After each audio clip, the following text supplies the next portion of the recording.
Welcome to today's stream, everybody. It's been a spotty week, but we're here. And I just have to sort of collect myself for what's coming forward, right? Ended a month of streams pretty strong. Had to review a lot of the content, had to make a game plan for what's moving forward, how I'm going to adjust, how I'm going to review these formats. So I realized that there's quite a bit of preparation I should be putting into for these streams that will improve the quality of them. So hopefully that comes through and I'll continue to refine as we move forward. But let's get into today, right? So making a whole scene with a bunch of 3D trees all over the place and not having Blender crash and have the render actually come out decent, right? I'm gonna lower the music audio here so it doesn't compete with my voice. There we go. So, what are we gonna be getting into? I'm gonna show off a plugin and some techniques for using a lot of vegetation in one scene without the file crashing, and be able to get some really amazing shots, photoreal shots, that can be useful for environment artists, concept artists, but I have developed these techniques through ArcViz, architectural visualization. So, what is Botaniq? Right? So it's a plugin I had my eye on for a while, and I'm glad I pulled the trigger and bought it because it's come through for me so many times. And the reason why I thought it'd be cool to make a video on it now is because they just released about a week ago the new version 6.7, where they added animations for every tree. Or if, I mean, so they claim, right? We'll see. They had animations before for a lot of the trees, but apparently now it's most of them in the collection that they have, which before it was just a few of them. You couldn't really animate the grass that easily, or some of the plants. I actually had to look up techniques for customizing my own animations for some of these plants, which was quite a challenge. But having the palm trees wave like that without having to do much work and just using it all off a plugin is astounding. It saves so much time and it just adds that little bit of increased level for your scenes, right? To be able to, you set up a render with a bunch of trees, and then you can just hit a button to have the trees animate. And now instead of having to still render, you have an animation, right, with some ambient with those things moving around. The licenses are really worth it too for what the costs are. If you're by yourself, you get the entire library for 130 bucks, and you get all the updates that moving forward. I mean, it's a steal as far as I'm concerned. So this is the add animation feature, just to quickly review some of the other features that it presents that I find really useful. The draw vines function, where you can just draw curves in 2D over a 3D object and then just have it populate with a bunch of vines. Is super useful for certain scenes that you're doing. Now the animations come with sound. So that wasn't always the case, but now I suppose that the wind effects that are being applied onto the tree and the leaves rustling now come with sound that can be embedded in your video file when you export an animation, which is pretty neat. Randomizing animations. So this is super nice too, because if you had many copies of the same tree and you had one next to the other, even though they were different sizes or rotated differently, you could kind of tell they were looking like two in sync. So that's a nice feature to bring about. Scattering assets works with certain ones. I'm not sure if the new update has it work with more. But in this video today, I'm actually going to be showing you how to use Blender's own features in order to scatter different trees, or basically what we're going to be doing is painting trees over a terrain. But the grass function also comes in really, really handy. And yeah, there's just a whole bunch of other features. If you want to check them out, the link to the plugin is in the description for the video, and you can check that out. Oh, seasons. That's not something that's quite covered here, but you kind of catch a glimpse of it here. You can push the tree through seasons. So you can have it in the fall, where the leaves are like brownish and kind of falling down. You can have it in more autumnish, where they're more orange or brownish. And then spring obviously gives you the greenest or the brightest trees. And some of them even have snow, depending on the species. So this has a little bit of coverage on the species. I'm no landscape architect, I'm no botanist or anything, but I've come to learn quite a bit about plant species thanks to the plugin, such as coniferous trees and the difference between those and deciduous trees. Different plants that we got here, Monstera being one of my favorites, and the ferns as well. Different succulents for arid environments, tropical palm trees. There's, I mean, being in Florida and working in architecture, I am familiar with a lot of palm trees. So having only 4 palm trees is actually a bit limiting. But I mean, as far as like how I practice, but they actually cover your bases as far as like the different shapes of trees, right? If you will. Rocks are a nice addition. There's also like other, all the materials that come with this for all the vegetation and miscellaneous things. Twigs, needles, mushrooms. I know there's like plant pots in there and such. So yeah, definitely worth checking out. That's an intro to the plugin, real brief. Um, let's get into Blender, start making our scene. So I've actually pulled a previous scene that I had created. So this is a model I actually created while I was in architecture school. See, there's like some funkiness happening with these benches I was playing with. But I won't quite mess with that now. Just have it come out into the facade, that's fine. But we're working with this view that you can see here on the left-hand side. And the way I'm gonna set myself up here actually is to have my, I'm gonna get rid of my shader editor, or my timeline here at the bottom. There we go, turn this into a 3D view. And so we can see the render right there on the left-hand side, or the view that we're going for, and then we have our 3D workable area over here on the right, as we usually set up. So we'll get into it. What we're going to do is we're going to basically select this terrain here in the back. We can start with this one. And we're going to scatter a bunch of objects over it. Right? So before actually scattering all the trees and getting into the plugin, what I like to do is actually set up a placeholder geometry. So basically set up a whole terrain, set up wherever all your grass, rocks, trees are going to scatter. And then we're actually just going to use a cylinder. So shift right click to just place my 3D cursor on that terrain. And we're going to have a cylinder be a stand-in for a tree. Why? Well, I'm going to be doing a lot of tweaking. I want to get the density and the scale, correct for how I want it in the scene. And if I'm doing all these edits with trees and they're different sizes, they're high res, they have a bunch of leaves on them, so they can be up to hundreds of thousands, if not millions of surfaces when you're just dealing with a dozen trees. So rather than bog down the software when I'm just trying to map things out, we're going to use a cylinder as a stand-in. Then I select my terrain, and I go over to my particle systems, right? Over here on the right-hand side, under our modifier properties, we have our particle properties. So for the terrain, we're going to add a particle system by hitting the plus sign on the right. And some people use emitter. I like to use hair.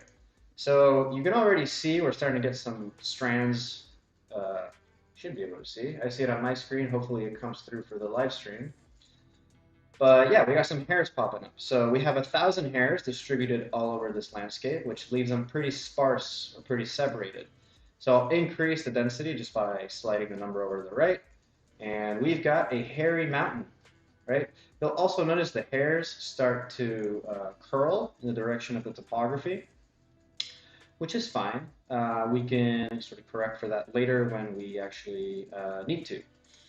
Because trees grow vertical, no matter what kind of slope they're on, they tend to want to grow vertical. For palm trees, you'll see like a palm tree will get knocked over by a hurricane, and then even though it's horizontal or it's like twisted now, it'll continue to grow past that point vertical. That's how you get those real funky palm trees, which Botaniq includes a version of one of those palm trees, which is nice. Anyhow, with our terrain selected and with our hair particle system now set, we're going to come down here to render. And rather than rendering as a path, we are going to render as an object, right? So in this case, we're going to render as our cylinder. So with that, we go down here to this new property that's opened up since we've selected render as object, and it's asking for an instance object. So I'll go ahead and click on the eyedropper, and I can either click on the cylinder in 3D, or I can click on the cylinder up here in the layer manager, or you could search for your object here. In any case, I'll just use the eyedropper on the 3D object, and now we got a bunch of cylinders all over the place, right? And the issue here is they're running along the topography, right? So we want to actually rotate the cylinder. Well, well, we should be using the object rotation here. And we'll rotate the cylinder 90 degrees so that we can get it standing up here on all these, on all over the terrain. I'll move it out of the way now, just kind of underneath, so it's kind of hidden and not visible. And I'll select the terrain and increase the hair length here on the emission settings for the particle system. So that'll actually lengthen the tree. So I can go past, it caps at 10, but then if I type a number in past 10, it'll grow larger. So you can see there, we're getting some trees spread out all over the place in the form of cylinders. They could actually make for a kind of cool surrealist render as well. Anywho, how many segments, how many, the number of them. Seed will just kind of change how their seed is sort of like it's a path that the randomness or that the behavior takes, right? So it's spreading out all these trees over the geometry with a certain logic. So changing the seed just kind of tweaks a little bit how that logic is applied. So we can see it's just kind of, it seems random, and it is kind of random as far as we're concerned, but there is logic behind what each seed does. So in any case, we can just set that to 1. Seed would become relevant if you used several different particle systems. So for example, if I use this for trees, I can actually create a new particle system, and I can have the location of grass or shrubs or whatever it is match the location of the trees by using the same seed. And if I want it to spread out differently, then I can use a different seed, right? And then I make sure that, you know, it seems like there's less intention or less of a person behind the design of the arrangement of these objects. So we'll actually we'll rename this particle system trees, and we'll add a new particle system and call it grass. And same thing for the grass, we want to set that up as hair, and I'm going to increase this one. I'll leave as a path for now, only because we're going to have way more strands of grass than we would trees, right? As we start to add more and more particles, we may need to wait a little bit while it recalculates. Okay. So now we have our hair particle system and our tree particle system. We can start to mess with how we apply the density, right?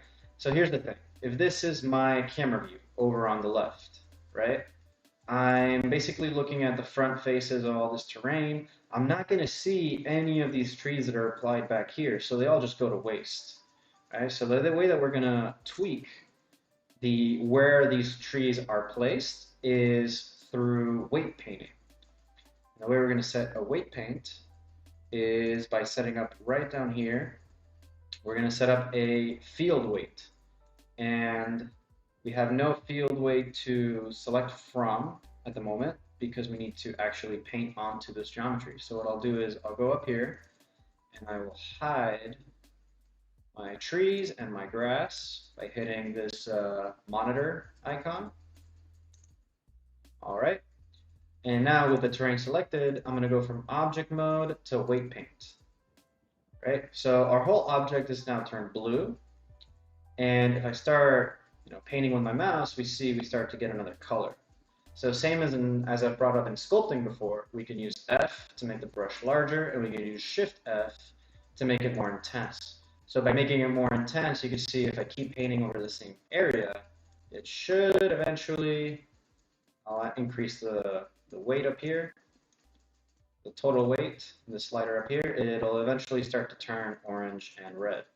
So this slider right here for weight determines, how large of a scale are we going to go with the weight paint. So we can limit that to a softer level. So I'll undo a bit, and I'm going to use a weight of 1 close to the street, close to the bottom, so that we get plenty of trees, adding the transition here from the landscape onto the mountain. Increase that just a little bit. Then we'll bring down the weight to like an 8, and we'll start painting the front faces of the mountain here. Now you see here, like all that stuff that I just painted out here is not seen by the camera. So it would be a waste. Therefore, I will switch from, where we go? Draw. If I click over here at the top where it says draw and I shift over to subtract, I can take away. So I'll eliminate this area, this portion that I had painted, and I will switch back now to draw. And I'll continue to draw on the mountain, making sure to catch the faces that are seen by the camera over here on the left-hand side. And I can now shift back up the weight so I can just kind of splot some areas where I want more trees. And I think for this terrain, actually, that is totally fine. I'm actually going to go over to subtract again and take it off from some of these peaks so we can see, you know, trees don't tend to be all the way up on these peaks. Should be using a reference, but I'm just gonna trust for this one. But yeah, use a reference to kind of see how to get this landscape looking good. But I know what I want in this case, and this type of weight painting right here is looking just fine. So we'll go back over into object mode now that we have our weight paint set up. And it wasn't under field weight, it was under, there we go, vertex groups. So if we go down to vertex groups for this object, we see here there's a group created, right? And the reason why this group was created was because I started weight painting, right? So vertex groups are essentially, if I hit tab into this object and I go into vertex mode, all of these things are vertexes. I had all these points all over the geometry. So when I added the weight paint, it created a vertex group to basically assign these vertexes and assign a weight, right? Like a value of importance to some of the vertexes, which determines the density, right? Or will determine the density. If I created a new vertex group, group 001, I could select some and then I hit assign over here on the right under the chart, and now those vertexes that I just selected are part of that vertex group, right? That's another way to create vertex groups for different purposes, but in this case, because I started weight painting on the object, I now have this vertex group, and I could call this one trees. If I wanted to create one for grass, which I could, you know, I'll go ahead and name this one grass. Make sure that I have this one selected now when I go into weight paint, and I have a new canvas to paint on, right? I can switch now between the weight paint for trees and the weight paint for grass. So now for grass, I'll do something similar, except, let's see, we'll switch to draw. We'll cap the weight at something like 0.5, and I'll make the radius larger, so just so I can do some more like broad strokes, and I won't do that much grass on the higher levels of this. We'll actually have the grass cap and not be in this little canyon. We'll just kind of throw some grass in that area, subtract it over from the strike side.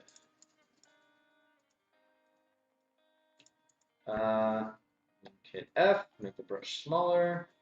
There we go. That's where I want my grass. All right, go back into object mode. Go over to my particle systems for the terrain, go to grass, scroll down, and now for vertex groups, down here for density, I'll select the vertex group grass. All right, doesn't it seem like anything happened? That's because I hid my particle system. So we haven't seen anything yet. I'm going to select trees and do the same thing, set the density to the trees vertex group, where I painted where I want my trees, and now I'll save before I start crashing my computer. And now if I reveal, by hitting this monitor icon, the trees and the grass, I can see that my geometry has now been applied only to the areas that I painted, and more so to the areas with more density, less so to the areas with less density. I'm actually going to raise my terrain because it's clipping with the ground quite a bit. I can bring in some of these trees that are hiding under my ground plane. There we go. So moving moving the topology that has all these things on top of it wasn't something the software quite liked. So make sure you have that set before you start moving things around with hair systems or particle systems on top of it. Feel free to ask any questions at any point in the chat if you're watching. I'm going through some of this stuff. It's pretty advanced or pretty dense, I know, if you're still working through modeling or lighting in Blender. So feel free to ask any questions or slow me down in the chat if I need to go over any section all over again. Hey there, Blazing Nations. Love that name. Hi, I just started Blender. I want to get into 3D software modeling. I have references for the model, but I don't know how to scale it. Do you have tips to start? Sure. You have references, but you don't know how to scale it. So if you're going to bring in these images into 3D, into the 3D environment and then start drawing it, I have some videos where I did something similar from a couple of weeks ago that dealt with this with a vehicle. So it was actually, even though I've done some 3D modeling before, and I'm, this is actually funny. Modeling is one of the last things I'm learning about Blender because I would model everything outside of Blender, and I started learning Blender with lighting, cameras, like everything I needed to make a good render, but like modeling was the last box I checked. So, and all the modeling I do is like architectural based. So I did a video where I model a car. It's my first time attempting that, and I brought in references and I used the box to start shaping into that geometry. So you can check out those videos. If you're fairly new to Blender and you're looking for something really comprehensive that can work like you're saying, Blender Guru, I'm sure you might have run into him, but he's a great content creator, great authority in the Blender community. But Blender Guru has a great course on a chair design. So if you search on YouTube, Blender Guru chair, later after the stream, you'll check out, that was basically my starting point for modeling in Blender. And it was amazing because it was using those reference images and a really loose technique for sculpting that can yield really precise results and account for many of these different joints and different things you have to account for when modeling. But that chair course by Blender Guru on YouTube, that is a solid place to start if you're modeling from reference images. So any other question, I welcome. It doesn't have to be related to what I'm doing. It can be, but if you have any question like that on how to get started with Blender or anything else you find relevant to ask me, I'll give you my best shot, my best answer, best guess. But yeah, absolutely, I would recommend is for learning new Blender, do the chair course. I think, you know, that's pretty entry level. If you need even more entry level to that, there is the donut tutorial. That's more comprehensive. The donut tutorial by Blender Guru also teaches you everything about Blender in one course. No problem, Blazing Nations. But that's how I learned actually this tree trick, was by adding sprinkles to a donut. And then I'm like, oh, I can use this to add trees to a terrain. So that maybe is, I think, even more advanced. You can check out the modeling portion of the donut one if you need more basics. But as far as like comprehensive course for modeling, that chair tutorial or chair course by Blender Guru is great. I also took my attempt, if you want to see my take on it, for the car videos on my channel. But yeah, basically that method that I show is inspired by Blender Guru's method. Okay, back to adding trees to this landscape. We added some trees, we added some grass. It's a bit too much in a pattern, right? So it's meant to be hair. So it's obviously showing as though these things are growing out of, what do we have on our skin? Pores, right? Which are spread out sort of evenly. And this actually resonates with the vertexes that we checked out earlier. I hope that tabbing into the landscape isn't going to break it. No. So the way that these trees are being laid out on the geometry has to do with the layout of these points. So in order to introduce some randomness into this, I'm going to scroll down here to my render section. And I have, well, first of all, I have scale randomness. So that can resize the trees a little bit so they're not all the same size. Introduce some randomness into that. But there was a section, here we go, source. So under emission, source, right here we have emit from faces. So I can have it emit from vertices or by volume. And the distribution, right? That's really where it's going to affect, you know, making this a bit more irregular. So for my previous software experience in other softwares, the distribution for being jittered was kind of more random. But in this case, it seems to be more orderly, so we can switch the distribution from jittered to random. And there we go. We've just introduced some randomness to the tree positions, which is very nice. We also have way too many trees, right? I tried to like get a good amount of trees showing in the front when it was spread out over the entire geometry. Now that they're being focused in this one area, we've got way too many. So I'm going to fix that by reducing the amount. Just take away a digit. And that was removing too many, perhaps. No, actually, I think that's okay. We don't need that many, and if anything, I'll turn it up later. I'm just going to bring that to a nice round number. Instead of 2,722, I'm just going to make it 2,500. Nice. Okay, now we had another issue, which I'm honestly blanking a little bit on how to fix. So all these streams I edit into videos, so I might have to revisit it, unless it comes to me in the middle of the stream, I might have to edit this into the final video on how to get all these things to face upward and not be facing along the topology. There was a way to do that. It's not jumping at me right now. I set this object here for making, paying attention to the object rotation that we're bringing in. Force field settings, it might come to me, but I don't want to waste time trying to tweak that if I can just get this going into the next section, which would be bringing in trees and bringing in grass. So I'll edit that part into the video. Blazing Nation, this is awesome. How long did you take to make it? This scene here, I think took me about 2 days. So I started this out previously this was actually something I did in architecture school way back, many years long ago. And then I brought this in for a Blender scene more recently.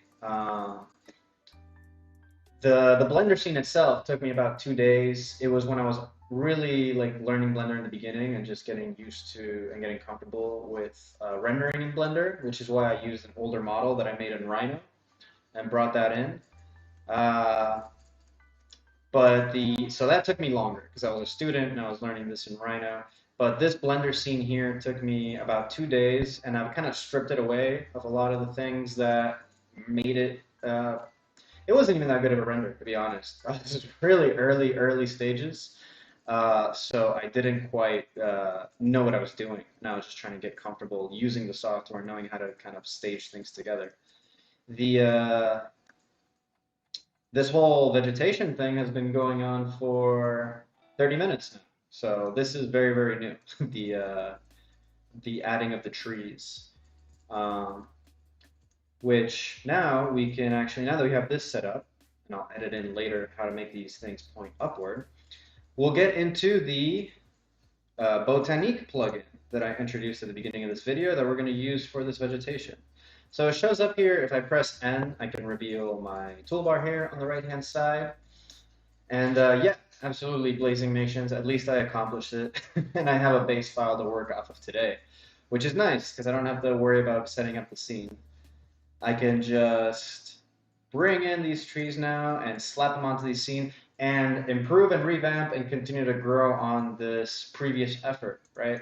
That's something that's actually really exciting for me, is to revisit these older files, which brought about really subpar results and actually making it, something decent now. So the Botaniq plugin is going to show up here on the right, and it's called Polygony, which I think is a studio that publishes these plugins, which, by the way, if you have any use for it, they also have a Materialiq, Trafiq, Render Set, and Aquatique. So they have a whole bunch of, I think this tab I have over here is Materialiq. Yeah, so I ended up going with a different material library, but I might just get more from the studio since it seems to be very specific to ArcViz. But yeah, they're great.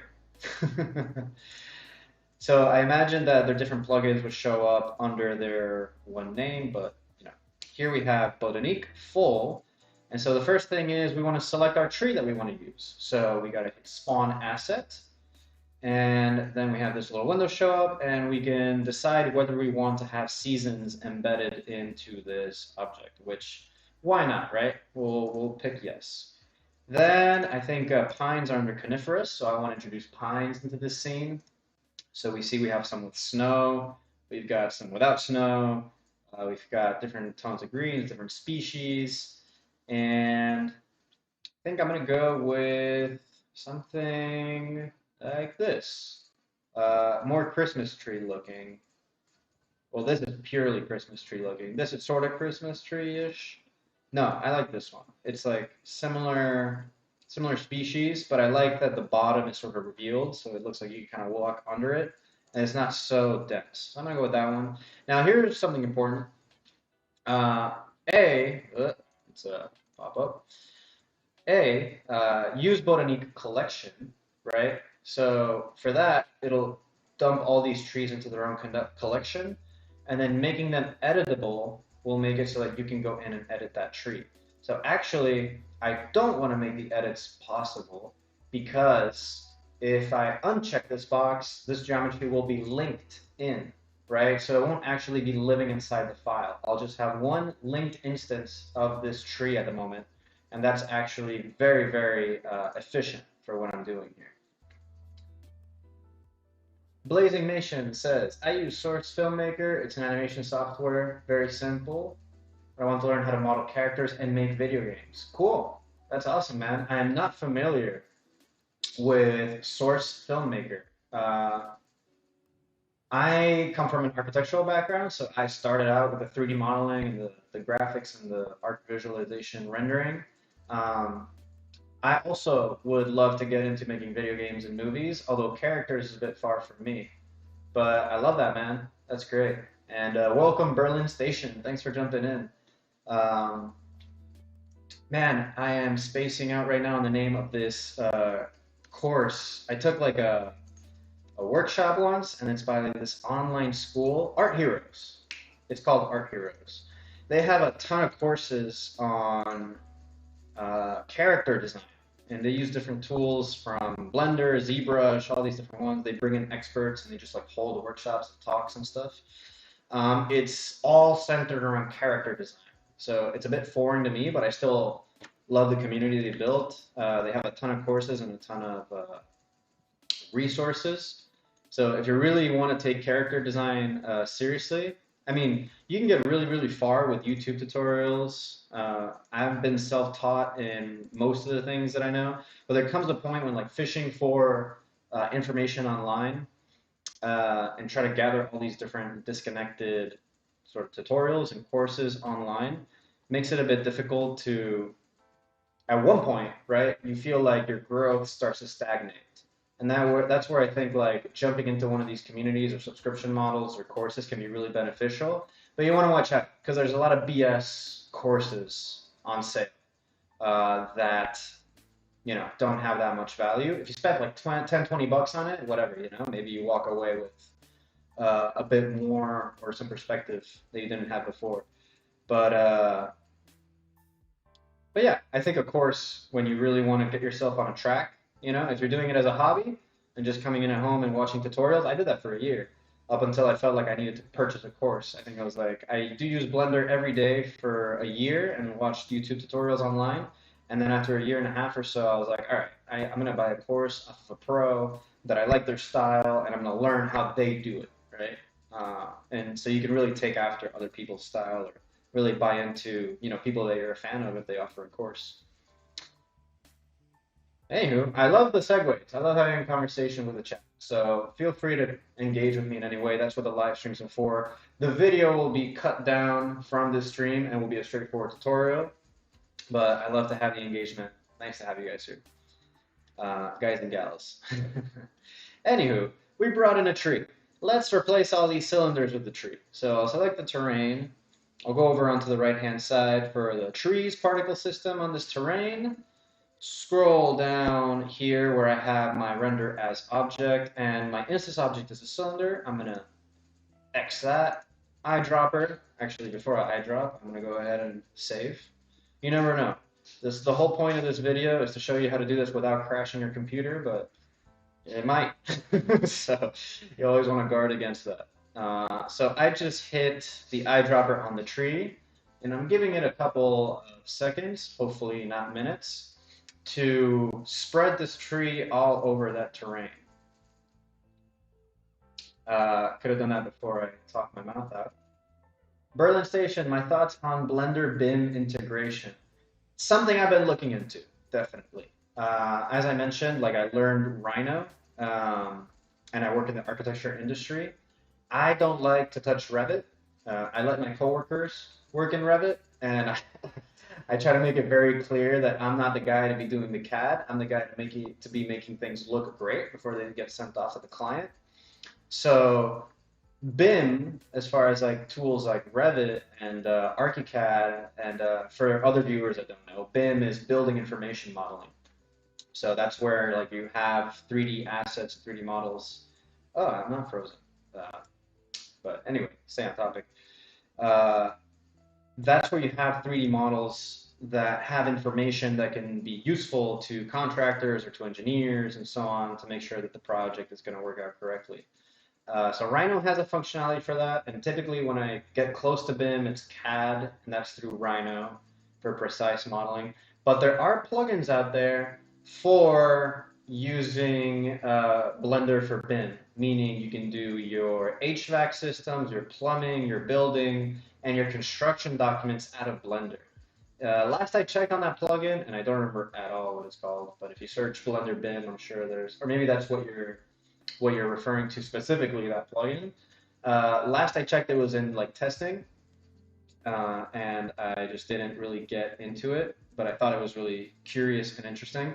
And I would love to ditch Rhino, honestly. I've used Rhino for many, many years, and it's like it's been the same thing for like 10 years when you see all these other softwares like Unreal and Blender just like leap ahead.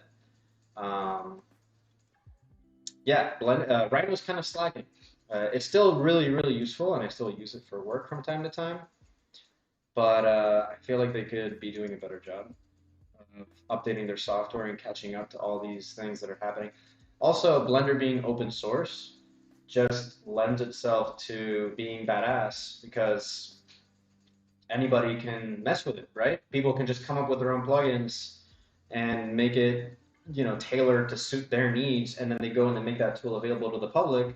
And since the tool itself is free, most of the plugins or a lot of the plugins come out free or really affordable when you're paying, what is it, Revit, it's like fucking, no, sorry. I don't want to get stricken. I know they like came out with new swearing fucking rules for YouTube and whatnot. I'm not too familiar with that. But it's thousands of dollars a year to be able to use Revit for BIM and for construction documents and such. Okay, well, I have this geometry here, and I think my issue right now is that because I linked the geometry, and I look at it here in the layers, it's actually showing up as a collection. So hopefully I can keep this linked in the document and not bring it in as an embedded object by switching from rendering as object to rendering as collection. So hopefully that solves the issue. Now I can select my collection to the coniferous trees, and that's still not making it useful. Whole collection. So maybe I can't link it. Let's see if that's the case. If I bring this tree back in, but I make it editable this time. All right, now there's a bunch of trees everywhere. So yes, it has to be embedded into the file in order for it to go all over the place. I mean, there's also this scatter function that is by Botaniq. So I just wanted to show the native way that you would do this in Blender to set up these geometries. Now, you'll notice that it's all over the place, right? It's not quite snapping onto the surface. So we just have to come down here and uncheck whole collection. There we go. So that we're just doing these geometries. And then we also want to respect the object rotation. So we'll set object rotation, and then I'll look for my tree.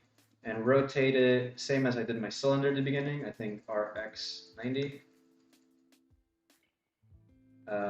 Yep. I think I might also need to rotate it in the Y, maybe I should have rotated in the Y axis. Yep, I should have rotated in the Y. So again, we have all these trees following the shape of the topography, which isn't ideal. Something I'll have to edit in and post into this video after I look it up. But now I can mess with the hair length. So they're looking kind of short. Let's bring it up to 50. Okay, that's way too much. We'll put it at 20. Yeah, not bad. We don't have that many up top, but not upset about that. We have a bunch of them scattered. Now let's do the grass. And the grass, we will use the scatter function down here. So the target is landscape, and I'll hit here add to scatter assets, and I can select what asset to scatter, right? So we can select any one of these.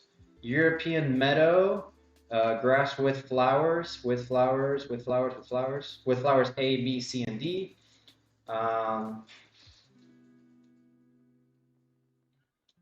And I will select, I like these purple flowers. Let's go with that. I'm just catching up on what's going on in chat. Berlin Station agrees that open source is powerful. The moment Blender bin, especially documentation, is solved, I'll ditch Revit. Man, I am with you there. I ditched Revit a long time ago. I knew when I learned in architecture school that it just wasn't for me. I think it's an amazing software and really powerful, but just not for me. And yeah, if you're able to be creative and technical within one software and that's well integrated, more power to it, right? Yeah, for Rhino and Revit, they do have to basically rewrite the software from the ground up. You know, I think Revit doesn't really need to do anything. I think they're killing it. It's not for me, again, like I'm not gravitating towards it, but I think Revit is a really powerful tool, really specialized for what it's meant to be used. It doesn't give you a lot of freedom. It could do some strides in that. But when you get down into like, this is a mesh-based software, and yeah, Blender is a mesh-based software, which means it makes it a much lighter software. It is only 200 megs, and Revit, I think, is like gigabytes. But Revit is making mathematical calculations on its geometry, which is what makes it a useful tool. We don't really extract all that data from the stuff we build in Blender because we don't need it. We're doing art, right? We use Enscape to render with Revit, which is a great option, honestly, to just get out some really good renders out of a CAD software or a BIM software like Revit. What would Revit look like if it gave you more freedom to the level of Blender? I don't know. But yeah, Rhino I feel like falls short in both aspects. We don't have enough grass here because it is spreading all over the topography. So I'm going to scroll down here and make sure. Oh, it's not using the weight paint. So because I went, rather than using my grass weight paint that I created earlier, I used the scatter function embedded in the plugin, which basically created a new vertex group and then applied all that grass all over the place, which is nice. But I wanted to respect that weight paint that I did earlier for grass. So I'll scroll down, same thing as before, down into vertex groups, and I could just have, you know, this, excuse me, I can use this particle system to use the same weight paint that I did before for the grass. So there we go. We have a whole bunch of grass spread out all over this area. And if we look at the render, it's nice, it's spread out. I can throw in a texture on the actual topography itself and kind of have that show through the grass, and it'll have, you know, nice little bit of detail. This isn't actually something I've ever done before, but I wonder if I click on the other mountain and then I shift click on this one and I hit Control L to link. Can I link the particle systems? I don't think so. I can link the object data, which I've learned just makes it an exact copy of the other object. I can link materials, I can link animation data, link collections. replace assigned collections. So I guess I can make it belong to the same collection as the other one, which isn't what I want. I can copy modifiers, UV maps, and transfer the mesh data. Let's see about that. Oh yeah, transfer data layers, weights, edge, sharp, etc. from active to selected. Transfer layout of data from active to selected. Let's try that. So if I now go into this other one that I supposedly transferred some data to, I have no particle systems, and I have no vertex groups. So no, I'd have to do the other side on its own, which I will do just to wrap and then hit render. So this is going to be kind of like a speed run of what I did to the other side, done to the left side. I'll just go real fast. First of all, I'm going to move this up so I reveal more of it like I did with the other one. Control save. I'm actually, so I don't bog down my computer, I'm going to hide the particle systems on the right hand side because I know that they're there.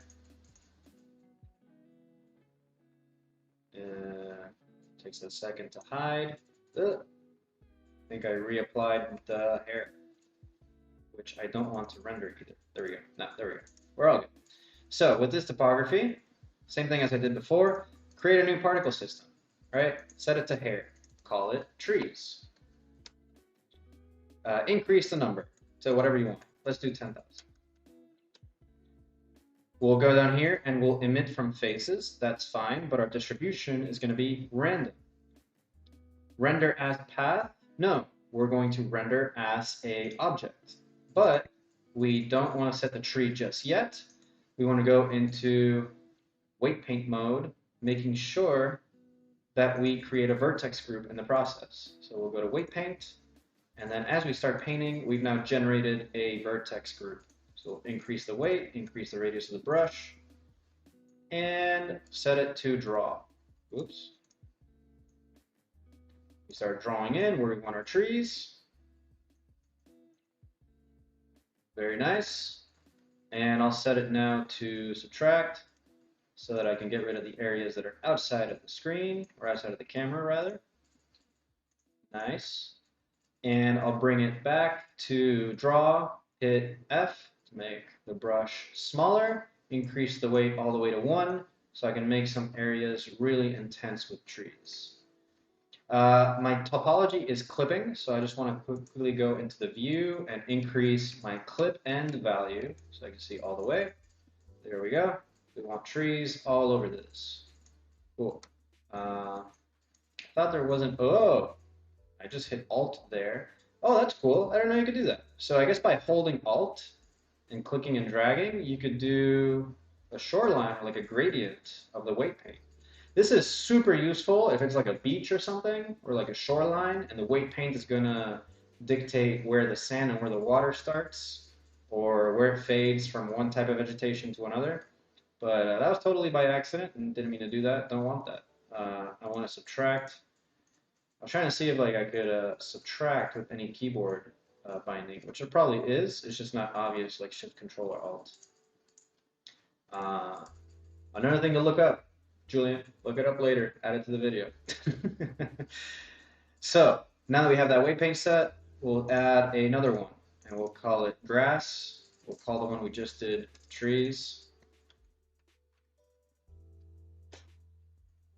All right. And now we'll weight paint where we want our grass. So I'll make the brush bigger. I don't want it to be a weight of 1. I want it to be a weight of 0.5. And I want grass all over here. Cool. And then once more, go to subtract. Oops. Go to subtract. And take away some. There we go. So we're focusing in on what's viewed by the camera. Right? If you're doing a whole aerial shot, landscape, sorry. There's another way to make it even more optimized for that type of scenario. But for this type of scenario, we have a static shot. We might want to animate the trees, and we don't have to like have this whole world populated by trees. I'm focusing in on what's viewed by the camera.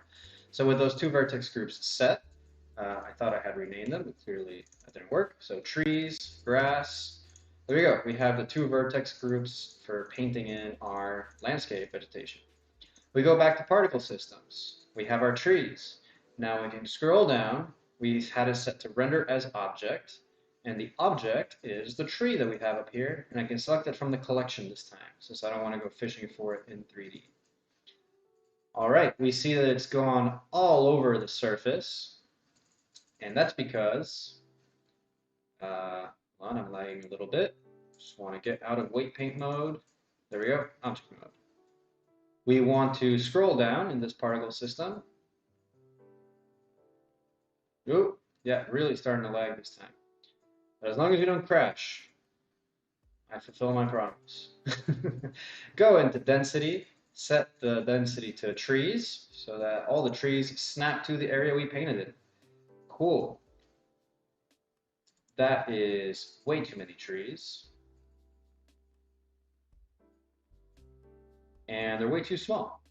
So we're going to go into the particle system, and we're going to hide. Well, first off, let's take it down a notch. I think I went with 2,500 trees on the other side. That sounds about right. Let's go with 2,700 on this side. All right, that should work a bit better. We need to scroll down, and we need to add hair length over here in emission. So I believe we used 20 meters on the other side as well. And we need to use scale randomness so that we have some randomness in the sizes of these trees. Sure, one, why not? Make some really, really small ones. And object rotation, check. There we go. So they've now all rotated to be upward. The scale randomness at 1 is actually making some of these super duper tiny. So we'll just go with 0.7. Still very small. 0.4. Yeah, just right. Okay. And lastly, we want to set the grass as well. So we'll go over to the top, add a new particle system, set it to hair. And if you remember earlier, we used the scatter function in the plugin in order to apply these, but that's fine. We don't need that right now. We can actually set it to the collection. We want to set it to the collection of grass with flowers, because the grass with flowers actually has 3 variations of flower lavender and 3 variations of basic grass and 2 of basic grass and 1 of wild grass. So because that's the advantage of using the plugins method, it applied all these different ones right into the topography as one emission system. So we'll just select this whole collection. So we'll scroll down, go to collection, and then right here, instance collection is particle systems. And give that a second to load all our graphs. Right, we wanted to have it follow the weight paint as well. So we scroll down, get to density, and set it to grass.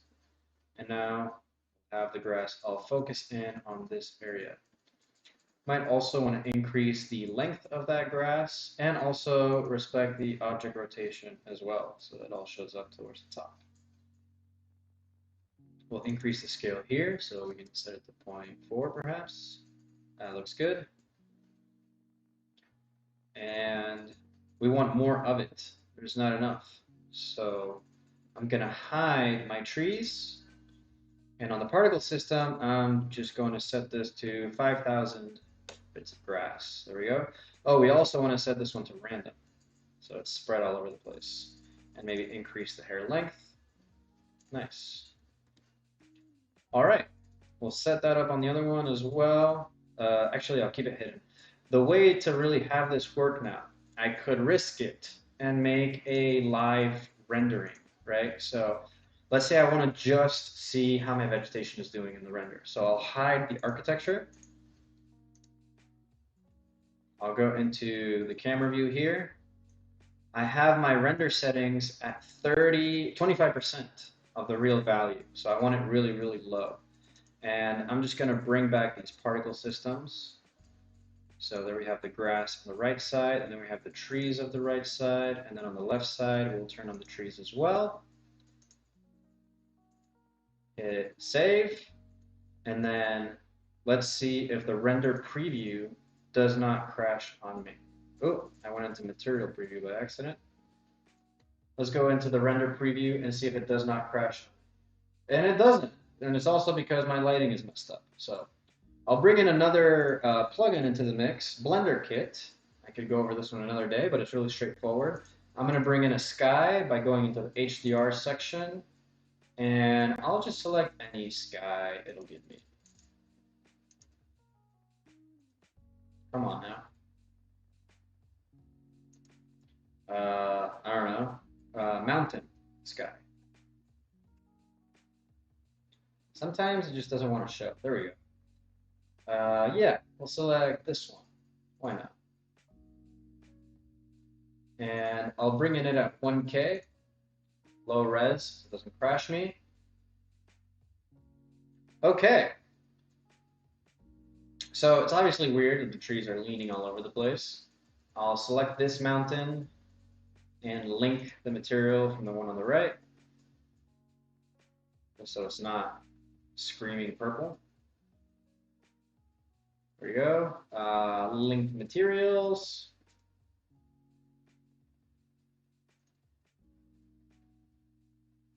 Okay, so it's not crashing. Can I zoom in? So there is lag, not gonna lie to you. But we do have what, like close to, we have over 5,000 trees in this scene, and we have about 10,000 bits of grass, right? And I'm actually able to zoom in and see it pretty clearly. Something that would help here also, if I use Blender Kit, if I go into materials and I search for forest, maybe there's a forest material that has like a combination of like ground and dirt and grass. This one here, ground forest. So I'll apply this one to the mountain. Did that go through? Base soil. No, it didn't. I'll just drag that material in.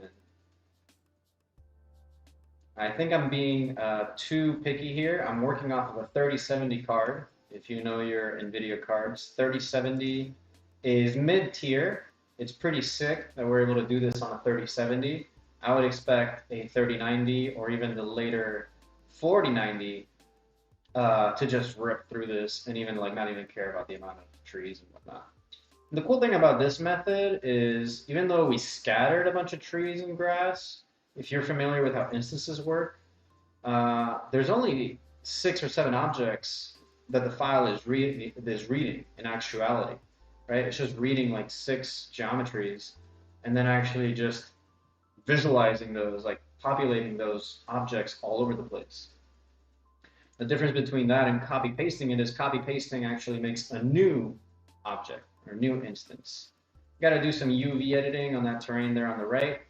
But you get it. I'm over here rendering out a ton of trees in live, and I'm able to still tweak the scene. So, mission accomplished. We got a whole bunch of trees and some grass onto this real basic scene, and we're able to preview how the landscape is going to look, and we're going to be able to get out a pretty good render out of this. So, you know, the whole plugin deserves its own video because there's things like seasons, right? As I mentioned before. Like if I go here under the Botaniq collection, and let me just quickly hide these particle systems because they're slowing me down. And you could also hide them with these, like clicking on this monitor, which stands for real-time display. But if we don't turn off the camera, they'll actually show up in the final render. So now that I've seen it, I can continue working on my scene. Look how smooth and crisp that is, because there's not actually 5,000 trees in the file, right? There's only like 6. There's 1 tree and like 6 bits of grass in the file. So now that I've hidden them completely, the file is working just fine. If I were to edit the landscape, oh no, it's fine. It's not concerned with all those trees that are on top of it. And I just know that they're going to show up in the final render. So that's really useful as well. Is like once you have it set up and you've gone through the process of setting that vegetation up, you hide it, and you just know it's there, and you keep working on your file, and then it shows up in the final render. What to do? Oh, I'm gonna hit render. I just wanted to quickly go over some of the functions of the plugin. So if I go over here to Polygon and I look at the Botaniq plugin, if I have this tree selected here, you can see like there's the spring, right, value here. Let me find that tree. There it is. I could just move it. It's not going to affect where it's scattered, but I'm not going to rotate it because that would affect the ultimate file. And just for efficiency's sake, I'm going to look at it this way. Okay, so if I set this to material preview, we can see here the tree is nice and colorful. As I switch it over to autumn, maybe I need to switch over to rendered view. Oops. If I switch over to rendered view, the material on the plant or the tree actually changes. If I go over to autumn, it should look different than it does in the summer and that it would in the winter. Or maybe this pine tree doesn't change through the seasons. Oh, change season adjustment. I think I do need to click there to have that kick in. Target materials. Target object color is not white. Materials have been adjusted. All right. Set white. All right. If I go over to autumn, change season adjustment. Yeah, I don't know if something's like wrong with this one. Maybe it has to be embedded. Well, this is the embedded file. Maybe if I use the linked version, or maybe this pine tree just doesn't have season changes. But yeah, other trees, like a coniferous, I definitely know will go between like brown leaves to, oh yeah, it does change. I guess the pine tree just slightly changes green tone. So we see here, like in the summer, it's like this more vibrant green. And then if we go to the autumn and I hit change season adjustment, it just kind of darkens up a little bit. If I go to the winter, now it's a bit more desaturated, and actually it looks like the leaf count has gone down. But it's not working on the object I brought in that I actually embedded into the file. It's working on the one that I linked. In any case, you can change the seasons. Hue per branch, you can randomize the brightness, and there's animations. So this linked one I can't animate, but this one that I brought in, I can animate.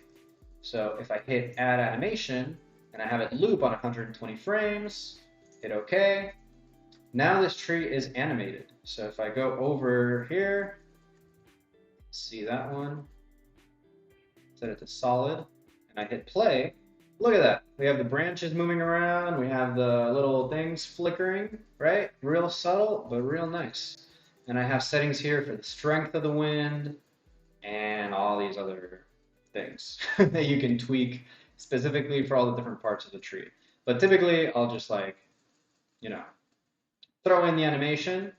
And now there's a function there to go from breeze to wind to storm. Let's see what happens if I hit storm.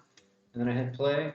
Probably just a bit more set storm. Every change you make, there's like a button to actually have it kick in. So make sure you hit set in order to see those changes happen. Anywho, you're going to wait for the final version. Well, thanks, Berlin. I'm going to hide these down. This is not the final version because I think a lot of my materials are broken.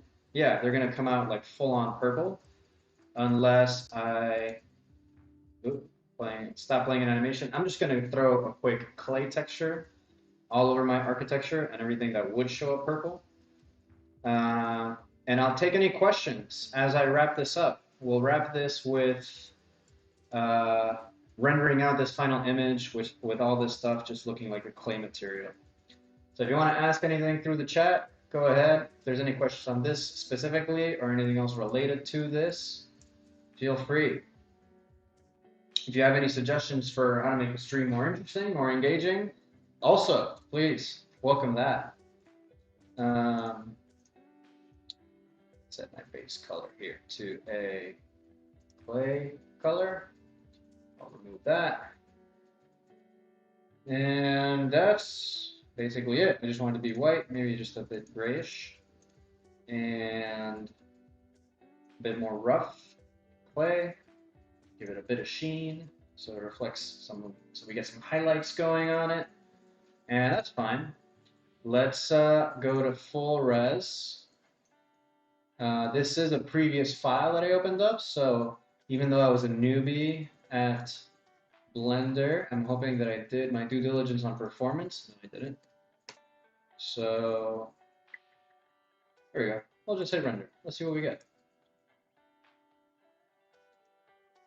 How do you fight imposter syndrome as creative?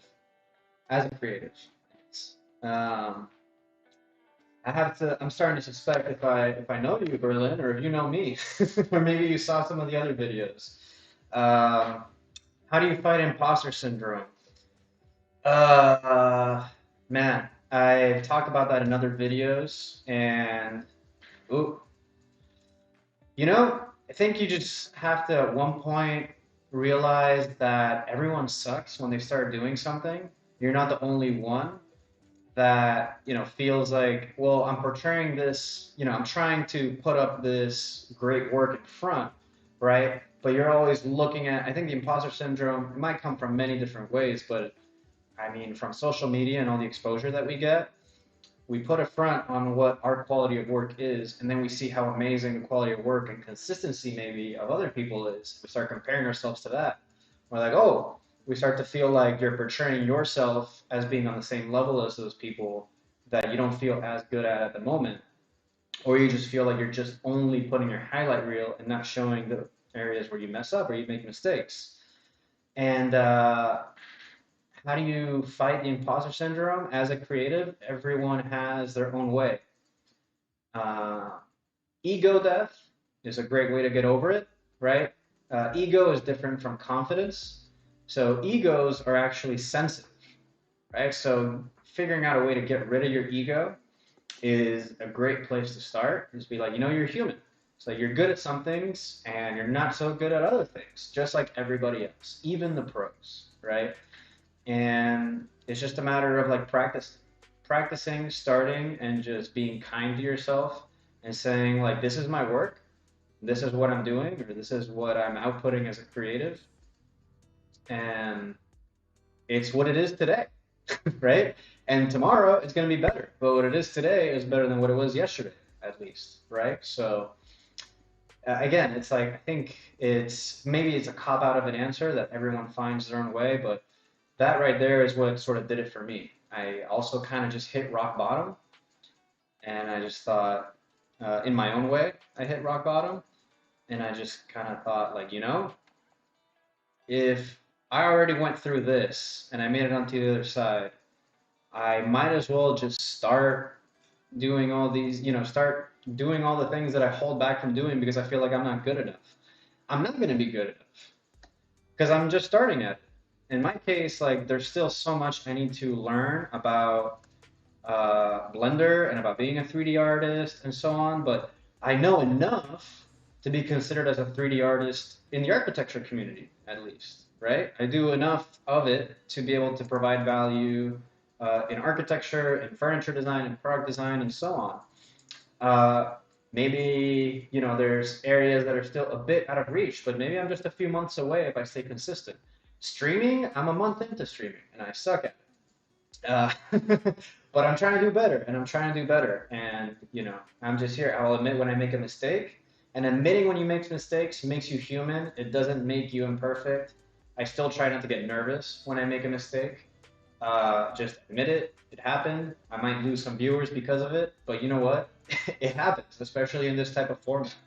So also just admitting when you fail, admitting when you made a mistake, but taking it as a lesson and taking it as a learning opportunity is also a great way to get over imposter syndrome. If you always look for the positive, if you always look for the lessons and you turn those negatives or you turn those errors into opportunities, um, then you can be an imposter, right? Because you're being real.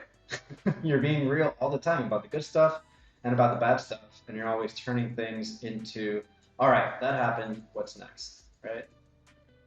Hopefully, something in that rant, as I tried to center myself into what the heck I was trying to get done over here in the 3D file, helped answer your question, Berlin. If it didn't, if you want to reframe the question, that didn't help, tell me that it didn't help. If it did help, you can also let me know about that.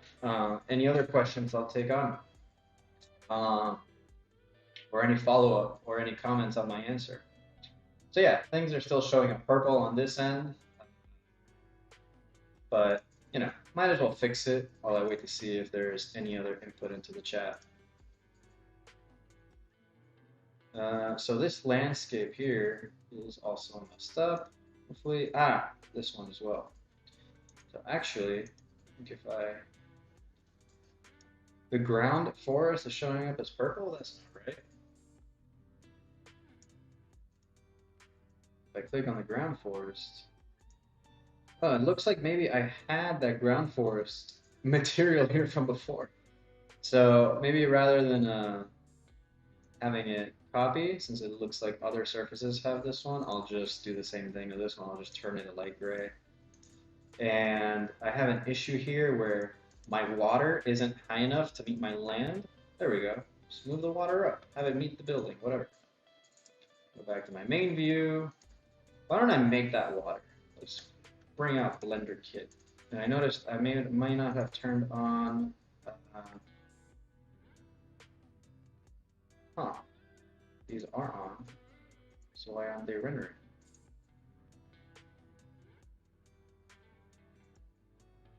Interesting. Something happened to my particle system over here. Collection, coniferous. Because it's animated? Because it's animated. Not getting my trees anymore. Well, why is it happening over here though? Because I got trees on the left-hand side, but I didn't get trees on the right side. I'm glad you found that inspiring. Yeah, always good to have you here. Thanks, Berlin. Yeah, soldiering on is definitely a good way to put it. Definitely takes discipline, definitely takes practice, and a healthy outlook on things. If I'll say this, one thing I wish that probably would have helped me get rid of that imposter syndrome earlier on, and it's just a general great tip that I wish I could go back and give to myself. It's like pick an area to specialize. Because if you're doing a whole bunch of stuff, which is what I was doing when I started learning Blender, if you're doing like things that are way too spread out in genre or in skill set, um, it's harder to see the process versus like selecting one specific genre to do. Like let's say like you're just gonna do I mean you could do just architectural renders, but specifically you could do like only exterior houses in nature, or specifically only towers in urban areas, specifically interiors, right? Modern interiors, residential interiors, whatever it is. And I think just it's like picking a theme to tackle and then breaking that down like, okay, I need to know furniture, I need to know materials, I need to know lighting, I need to know, what it is that you need to learn. I need to learn how to scatter buildings, right? I need to learn how to scatter trees. You break down a sort of pedagogy for yourself to tackle that one genre. Then you incredibly, you have some incredible progress in that one genre, which, then you're as good as you think you are, right? Because you specialize, and like when you generalize, you're also growing, right? It's just less evident to you. So if you start by specializing, you say like, okay, I'm great at interior renders for architecture, and I'm the shit at it, right? You gain a lot of confidence in that one area, and then you say, all right, now that I've gained confidence in this area, what's the next challenge, right? And that's when you start, being able to broaden your journey, right? and continue to grow and then become more of a generalist. But I think like generalizing first makes it hard to reap the benefits or see the benefits. All right. Well, this is close to the final product. If there's any other question, you can shoot it my way now. Otherwise, I'm going to wrap the stream. For those of you watching, consider subscribing. Thanks for coming in, Berlin. Awesome questions. Thank you, EM, for always showing up. And Blazing Nations, if you come back to this video and you see the thank you for dropping in, thanks for dropping in and getting in some input. Loving the interaction today. This is a great chat session. So this was meant to be a short little tutorial, which it will be once I cut it down. But I think there are some great little nuggets thrown in there thanks to your questions. So I really appreciate you joining in. Consider subscribing. Thanks for chatting in. And catch you on the next one. I will upload the final version of this render once I think adding the animation to the tree created some glitchiness here. I don't have the material showing up on the right. But I'll tweak this up a little bit, report what the glitch is in the video edit in the shorter version, and upload the final render onto socials and thumbnail for the video of the live stream. So again, thanks for joining. I'll catch you on the next one. I keep looking over here. I think you're over there. Maybe it looks like I'm looking at the camera. Anyhow, thank you. See you on the next one.